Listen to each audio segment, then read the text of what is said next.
ঝড়ের বেগে জাঙ্কুকের ঘরের সামনে হাজির হলো তে। কি করছেন উনি? ঢুকবো এখন? যা কাণ্ড ঘটলো নিচে, রেগে টেগে নেই তো? অভদ্রের মতো উকি না মেরে ভেতরে আয়। তে চমকে ওঠে, নিজেকে তৈরি করলো প্রিয় জাঙ্কুক ভাইয়ের মুখোমুখি হতে। হে আল্লাহ, ওনাকে যেন ঠিক ঠিক প্রশ্ন করতে পারি। জাঙ্কুক ভাই তো উল্টো ঘুরে আছে, তাহলে উনি আমাকে দেখলো কি করে? এবার জাঙ্কুক তের দিকে ঘুরে তাকালো। কিছু বলবি? জাঙ্কুকের সুন্দর চেহারা দেখে সবকিছু ভুলে বসলো তে, মাথা দুদিকে নাড়ালো। তাহলে কি আমার চেহারা দেখতে এসেছিস? কথাটা যে একেবারে ভুল তা কিন্তু নয়। আপনার চেহারা দেখার শর্তে যদি সারাদিন ভাত না খেতে দেয়, আমি তাতেও রাজি। তের ভেতরে মুগ্ধতা ভেসে উঠলো ঠোঁটে। বোকার মতো হাসছিস কেন? তে ঘন ঘন মাথা নাড়ালো। তোর মুখ নেই? কথা বলতে পারিস না? কিছু না, কিছুই না। কিছু না হলে যা এখন। তোকে না বলেছিলাম আমার রুমের ধারে কাছে না আসতে? খুব অবাধ্য হচ্ছিস তে। কি ভাবছিস চাচু ফিরে এসেছেন বলে কিছু বলবো না? ভয় পাই ওনাকে? কখন বলেছি এ কথা? তুই বের হবি? তে দরজা অবধি গিয়ে আবার ফিরে আসলো। ভেতরের মন যেন বলছে, একবার জিজ্ঞেস করতে, একবার জেনেই নে না তোর ধারণা ঠিক কি না। আপনি কি গাড়িটা আমার জন্য বিক্রি করেছেন জাঙ্কুক ভাই? জাঙ্কুক অবাক হয়ে তাকালো। তোর জন্য বলতে? না মানে জেহক ভাইয়ের বাইকে ওই দিন শুনলাম তুই আজ কলেজ যাসনি। কার কাছে শুনেছেন? জবাব দিয়েও চাইছিস আজকাল? ইমপ্রেসিভ। না না, তা বলিনি। আমি আসলে জানতে এসেছিলাম যে বাড়িতে বলবো ইদানিং কান ধরে কলেজের বারান্দায় দাঁড়িয়ে থাকছিস। এ কথা বাড়ির সবাই জানতে পারলে রক্ষে নেই। বলবো না? প্লিজ। বেশ, তাহলে ঠিক 5 গুণার মধ্যে রুম ছাড়বি। আর এই গাড়ি বেচাকেনার ব্যাপার নিয়ে ভবিষ্যতে কোনোদিন তোকে যেন মাথা ঘামাতে না দেখি, মনে থাকবে? হঠাৎ করেই তের মন খারাপ হয়ে যায়। আপনি মানুষটা এমন অনুভূতিহীন, উদাসীন কেন জাঙ্কুক ভাই? আমি যে কি বলে কি বোঝাতে চেয়েছি তা কি কোনোদিনও বুঝবেন না? নাকি বুঝেও ভান করেন না বোঝার? জাঙ্কুক 5 গুণার পূর্বেই তে দৌড়ে বেরিয়ে যায়। জাঙ্কুকের প্রতি রাগে টকবক করছে শরীর। এত ভাব কিসের? ভালোবাসে বলে মাথা কিনে নিয়েছে নাকি? মাঝে মাঝে খুব ইচ্ছে করে জাঙ্কুকের 14 গোষ্ঠীকে গালি দিয়ে উড়িয়ে দিতে, শুধু সেটা নিজেরও গোষ্ঠী বলেই পারে না। তে মনে মনে প্রতিজ্ঞা করে কাল থেকে আর জাঙ্কুক ভাইয়ের জন্য এমন করবে না, ওনাকে দেখলেও ফিরে তাকাবে না। আফসোস, সে কাল আর ওর আসে না। আচ্ছা, সে কি সময় কাটানোর জন্য প্রেমে পড়েছে? না, একদমই না। পড়েছে অনুভূতির কবলে পড়ে। তাহলে সেই প্রেমে পাগলামো থাকবে না তো কি থাকবে? মুহূর্তেই তের প্রতিজ্ঞার দেয়াল ভেঙে খান খান হয়। তে ফুটপাত ধরে হাঁটছিল। এই যে মিস তেতে। পরিচিত চেহারাটা দেখেই ঠোঁটে হাসি ফুটলো তের। কেমন আছেন ভাইয়া? মারাত্মক ভালো আছি। তোমার কি খবর?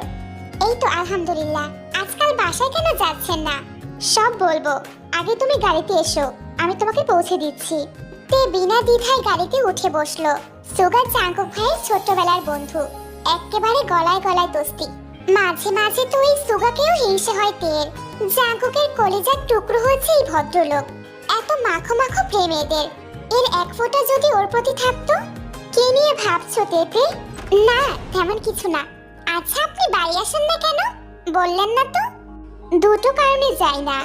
এক, সামনে নির্বাচন, অনেক ঝামেলা। আর 2, তোমার বাবা, সে তো রাজনীতির নাম শুনলেও চেতে যায়। এটা কিন্তু অজুহাত হয়ে গেল ভাইয়া। বাবা মোটে এরকম নন। উনি তো জাঙ্কুক ভাইকেও দেখতে পারেন না। দিনরাত কানের কাছে ক্যান ক্যান করেন রাজনীতি ছাড়া ব্যবসা আসো। উনি তো এক কান দিয়ে ঢুকাচ্ছেন আর এক কান দিয়ে বের করছেন। কে? জাঙ্কুক? ও তো ওর নামের মতোই। ওর খারাপ লাগা ভালো লাগা কিছু বোঝা যায় না। আমি আবার ওর মতো নই বাবা, যে দেখেও না দেখার ভান করব, আবার কিছু জিনিস বুঝেও না বোঝার নাটক করব। তে আগামাথা কিছুই বুঝলো না। বড় হও তেতে, সব বুঝবে। আমি যথেষ্ট বড়। তুমি জাঙ্কুকে পছন্দ করো তে? তে অবাক হয়ে তাকিয়ে আছে। কি করো? ভালো টালো বাসো? তে মাথা নাড়িয়ে না বোঝায়। মিথ্যে বলো না মেয়ে, তোমার চোখ দেখলেই বোঝা যায় তুমি জাঙ্কুককে ভালোবাসো। তে চিন্তায় পড়ে গেল। সত্যিই কি হয় এরকম? তার চোখ দেখে বোঝা যায় সে জাঙ্কুক ভাইকে ভালোবাসে। তাহলে উনি কেন এতদিনেও বুঝলেন না? তাহলে উনি কেন বুঝতে পারেন না ভাইয়া? সুগার হাসিটা মিলিয়ে গেল। কি জানি, সে তো জাঙ্কুকই জানবে ওর মনে কি আছে বা কি আছে। তখনই বাড়ির সামনে গাড়ি এসে থামে। যাও, পড়াশোনা ভালো করে করবে, সামনে পরীক্ষা না, A+ চাই কিন্তু। সে ঠিক আছে, কিন্তু আপনি কি আজও বাড়িতে ঢুকবেন না ভাইয়া? এভাবে দরজায় এসে ফিরে যাবেন? আর যাব না, অন্য সময়। আমি আসি এখন। মোটেই না, চলুন তো। ওদের ঝগড়ার মধ্যে কেউ এসে বলল, কি ব্যাপার তুই? এই তো এলাম। তোর ফুলটুসি বোনটা রাস্তায় হাঁটছিল, মায়া হলো দেখে পৌঁছে দিলাম বাড়িতে। তোর বোনের প্রতি আমার একটা দায়িত্ব আছে না বল? তে উৎসুক হয়ে চাইল জাঙ্কুকের দিকে। এই যে সুগা ভাইয়া বারবার বোন বোন বলছে, ওনার কি খারাপ লাগছে না? তার তো লাগছে। হা করে দাঁড়িয়ে আছিস কেন? ভেতরে যা। এই শুরু হলো, দেখলেই ধমকাধমকি শুরু হয়ে যায়। আসি ভাইয়া। তে পা বাড়ালো বাড়ির ভেতর। পেছন থেকে হঠাৎই জাঙ্কুকের একটা কথাই দমে যায়। তোকে না বলেছি তেকে আমার বউ? কি সমস্যা তোর? যেতে বললাম না? এই রে, বেটা ঠিক লক্ষ্য করেছে, সে কান পেতেছিল। তে এক ছুটে বাড়ির ভেতরে চলে যায়। সিঁড়ি অবধি এসে তের পা জোড়া থেমে গেল।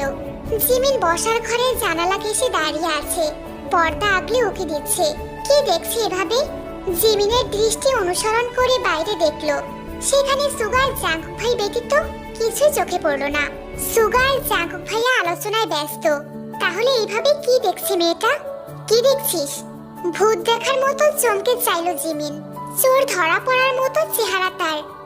কিছু না, কিছুই না। তাহলে এখানে দাঁড়িয়ে আছিস কেন?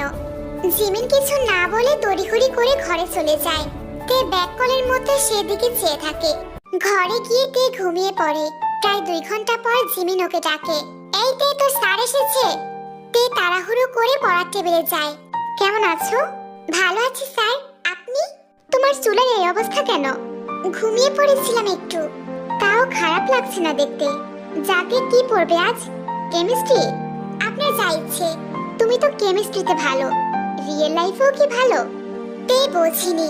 প্রশ্ন করতে গেলে আচমকা চোখে পড়লো দরজায়। জাঙ্কুক দাঁড়িয়ে আছে, এদিকেই চেয়েছিল। তে তাকানো মাত্র নিজের রুমে চলে যায়। সেদিনের মতো সুবিন তেকে পড়িয়ে চলে যায়। তে, টিউটরের ফোন নাম্বার আছে না তোমার কাছে? হ্যাঁ আছে তো, কেন? ওকে ফোন করবে, বলে দেবে কাল থেকে যেন আর পড়াতে না আসে। কেন রে? ছেলেটা তো ভালোই পড়ায়, 1 ঘন্টার জায়গায় 1.5 ঘন্টা পড়াচ্ছে। সামনে তের পরীক্ষা, এই সময় কি ঠিক হবে? তোমাদের এত চিন্তা করতে হবে না, আমার এক বন্ধু আছে, ও এসে পড়িয়ে যাবে। আচ্ছা তুই যখন বলছিস, আমি সুবিনকে না করে দিব। জাঙ্কুক সেখান থেকে চলে যায়। তে হা করে তাকিয়ে আছে। জাঙ্কুক ভাইয়ের মতিগতি সুবিধের নয়। আকস্মিক আমার স্যারের পেছনে পড়ার কারণ তো একটা আছে। পরের দিন তে ঘুমাতে যাবে, তখনই জিন ডেকে বলে ওঠে, তে তোর টিচার এসেছে। তে দরজায় দাঁড়িয়ে আছে, কথা বলতে গিয়ে যেন মূর্তির ন্যায় জমে যায়। সম্মুখে এক সুন্দরী কম বয়সী মেয়ে দেখে তের মাথা ঘুরে উঠল। আপনি কে? তুমি তে? হ্যাঁ, কিন্তু আপনি কেন এসেছেন? সে কি কথা? কেন এসেছে মানে কি? উনি পড়াবেন তোকে। আপনি কি জাঙ্কুক ভাইয়ের বন্ধু? উনি কি আপনাকে পাঠিয়েছেন? হ্যাঁ। জাঙ্কুকের পাঠানো মানুষটা যে মেয়ে, এটা ভাবতেই তের মাথায় আকাশ ভেঙে পড়লো। তে দিন দুনিয়া ভুলে গিয়ে ফ্লোরে বসে পড়ে। ভেবে করে কেঁদে উঠলো, আমি ওনার কাছে পড়বো না, আমি ওনার কাছে পড়বো না। তের বাচ্চা মতে উপস্থিত সবাই হতভম্ব। বলার জন্য মুখের কাছে কোনো ভাষাই পেল না। 17 শেষ করে 2 দিন বাদেই মেয়ে 18তে পা দেবে। তার এমন ছেলে মানুষ দেখে জিন লজ্জায় মুখ লুকানোর জায়গা পেল না। এদিকে তে তখনও মেঝেতে বসে কাঁদছে। পার্লামেন্টের মিটিং বসেছে, খুব জরুরি আলোচনা হবে সেখানে। অথচ ফোন পেয়ে বাড়ির পথে রওনা হলো জাঙ্কুক। তের প্রতি রাগে শরীরের রক্ত ফুটছে তার। একটা হেনস্থা করেই ছাড়বে পুচকিটার। বোঝে কম, চিল্লায় বেশি। রাগের সাথে তাল মিলিয়ে বাইকের স্পিড বাড়ালো জাঙ্কুক। 20 মিনিটের মাথায় বাড়ি পৌঁছালো। জাঙ্কুক লম্বা লম্বা পা ফেলে বাড়িতে ঢুকলো। তে কোথায় বড় মা?